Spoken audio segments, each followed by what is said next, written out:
Bonsoir à tous. Ça nous fait chaud au cœur de vous voir tous aussi nombreux ce soir. À nous, la grande famille de l'Hermione, ça nous fait très chaud au cœur.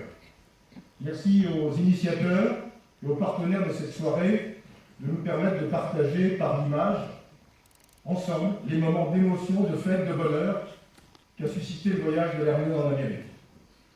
Merci au ministre de la Défense, merci au ministère de la Défense, merci à Myriam Charik de nous accueillir ce soir dans ce magnifique auditorium de l'école militaire. Cette semaine, l'Hermione est à l'honneur à Paris. Nous aurions aimé qu'elle soit là, à quelques encablures, d'ici, sur la Seine. Mais trop de tirants d'eau, trop de tirants d'air. Donc, ça ne passerait pas. La prochaine fois, mes camarades et moi, on fera plus attention lorsqu'on choisira le navire à construire. Vendredi prochain, l'équipage de l'Hermione sera reçu, comme il le mérite, au Musée national de la Marine, puis au Salon nautique de Paris. Mais ce soir, ils vont tout à l'heure, j'en suis sûr, crever l'écran. Et certains d'entre nous, et non des moindres, sont là, parmi nous, ce soir, en chair et en os. Yann Cariou, il est là, Yann. Tu peux te lever, Yann.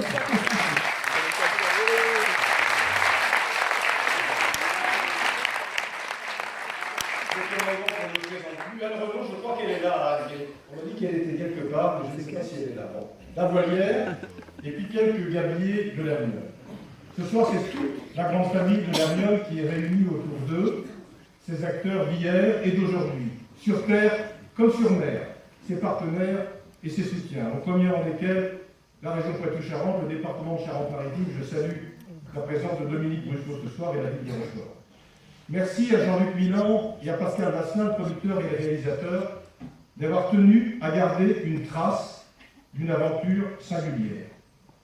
Une aventure portée par une association devenue successivement constructeur, armateur et compagnie de navigation. Car aucune compagnie de navigation en France n'a voulu prendre le risque de faire naviguer l'Hermione avec un équipage mixte de marins professionnels et de volontaires bénévoles. Ce risque, mes camarades et moi, nous l'avons pris. Et aujourd'hui, je pense sans forfanterie que nous pouvons en être fiers. Permettez-moi, avant de conclure, d'adresser un salut personnel et amical à Georges Pernou, dont l'émission Thalassa fête en ce moment ses 40 ans et sans lequel le film que nous allons voir n'aurait pas existé. Nous nous connaissons, Georges et moi, depuis presque aussi longtemps que son émission. Et si nous sommes ici ce soir, c'est un peu de sa faute. D'abord parce que nous sommes tous des enfants de Thalassa. Mais aussi et surtout parce que si l'aventure de l'Hermione a su créer autour d'elle un tel engouement, une telle ferveur, tout au long de ces 17 années de chantier, c'est notamment à Thalassa qu'elle le doit. Merci Georges d'avoir cru contre vents et marées à notre aventure et d'avoir été auprès du grand public un formidable interprète de notre défi associatif. Dans un monde où l'humain est bafoué, ce qui frappe le plus dans l'aventure de l'Hermione, c'est qu'il n'est question que d'humain. Ce cri du cœur d'un des 1000 adhérents de l'Hermione présents le 26 septembre dernier au Palais des Congrès de Rochefort nous avait tous profondément marqués. Ces quelques mots disaient bien mieux qu'un long discours la ferveur qui entoure depuis tant d'années l'aventure de l'Hermione. Est-il nécessaire de dire ici, ce soir, que ces mots ont pris depuis le 13 novembre une résonance toute particulière? La ferveur suscitée par l'Hermione nous dépasse, mais aujourd'hui plus que jamais, elle nous oblige. Vous pouvez compter sur moi, vous pouvez compter sur nous, pour faire en sorte qu'elle se poursuive demain dans la fidélité à ses valeurs de toujours, authenticité, désintéressement et partage. Bonne soirée, belle soirée à tous.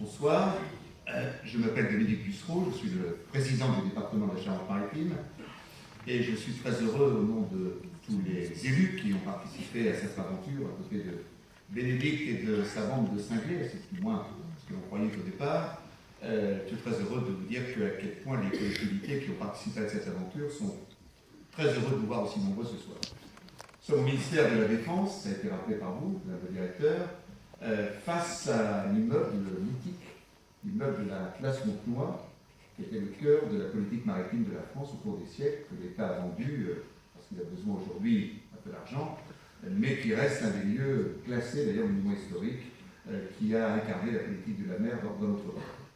L'auteur de l'Hermione, Bénédicte l'a raconté avec talent, je ne vais pas vous la refaire, vous allez la voir dans le film. Sachez simplement que, en dehors de l'équipe autour de Jean-François Fontaine, de Bénédicte et de quelques autres, d'Éric Orsena, il y a eu également des collectivités, au premier chef la ville de Rochefort. Je crois qu'on voit dans le film Jean-Louis Faux, qui était le maire de Rochefort, qui a été celui qui a porté ce projet avec sa collectivité, et puis ses successeurs naturellement.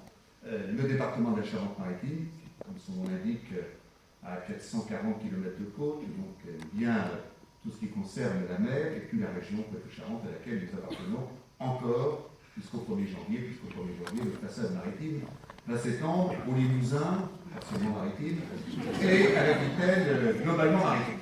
Voilà, vous allez voir le film d'une belle aventure, tous celles et ceux qui l'ont vu déjà à Rochefort-sur-Mer, à La Rochelle, dans le festival des films d'aventure, qui le verront encore avant que Thalassa ne le projette, seront, comme vous, émerveillés par ces images. Merci à Yann Cardou et à toute cette belle équipe qui a traversé l'Atlantique.